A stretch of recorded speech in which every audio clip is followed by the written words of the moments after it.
ગુજરાત માધ્યમિક અને ઉચ્ચતર માધ્યમિક શિક્ષણ બોર્ડ દ્વારા આજથી ધોરણ 10 અને 12 ની વાર્ષિક પરીક્ષાઓનો ઉત્સાહભેર પ્રારંભ થયો છે। ત્યારે નવસારી જિલ્લામાં ધોરણ 10 અને 12 ની બોર્ડની પરીક્ષા વિદ્યાર્થીઓ શાંતિપૂર્ણ માહોલમાં આપી શકે તે માટે તંત્રએ પૂરતી તૈયારીઓ કરી હતી।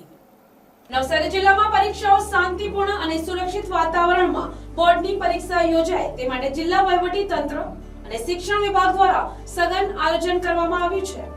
જિલ્લામાં કુલ 49 પરીક્ષા કેન્દ્રો ફાળવવામાં આવ્યા છે। કુલ 121 બિલ્ડિંગોમાં પરીક્ષાર્થીઓ માટે બેઠક વ્યવસ્થા કરવામાં આવી છે। તમામ વર્ગખંડો સીસીટીવી કેમેરાથી સજ્જ છે જેથી પરીક્ષામાં પારદર્શિતા જળવાઈ રહે।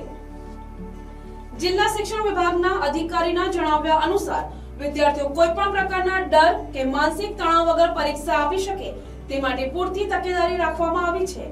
તેમણે તમામ પરીક્ષાર્થીઓને પૂરા આત્મવિશ્વાસ સાથે પરીક્ષા આપવા પ્રોત્સાહિત કર્યા હતા। ગુજરાત માધ્યમિક અને ઉચ્ચતર માધ્યમિક શિક્ષણ બોર્ડ દ્વારા આજ રોજ ધોરણ 10 અને 12 ના વિદ્યાર્થીઓની પરીક્ષા શરૂ થઈ રહી છે ત્યારે નવસારી જિલ્લા વહીવટીતંત્ર અને શિક્ષણ વિભાગ દ્વારા તમામ પ્રકારની તૈયારીઓ પૂર્ણ કરવામાં આવી છે। ધોરણ 10 અને 12 ના કુલ 49 જેટલા પરીક્ષા કેન્દ્રની અંદર અને 121 બિલ્ડિંગમાં પરીક્ષાનું આયોજન થનાર છે ત્યારે તમામ વર્ગખંડો સીસીટીવીથી સજ્જ છે। તમામ બાળકો કોઈ પણ પ્રકારના ડર વિના પૂરા આત્મવિશ્વાસ સાથે પરીક્ષા આપી શકે એ માટેની સંપૂર્ણ તૈયારી કરવામાં આવેલ છે। તમામ બાળકોને ખૂબ આત્મવિશ્વાસ સાથે કોઈ પણ ડર વિના પરીક્ષા આપે અને ખૂબ સારું પરિણામ મેળવે એ માટે જિલ્લા વહીવટીતંત્ર અને શિક્ષણ પરિવાર વતી ખૂબ શુભકામનાઓ।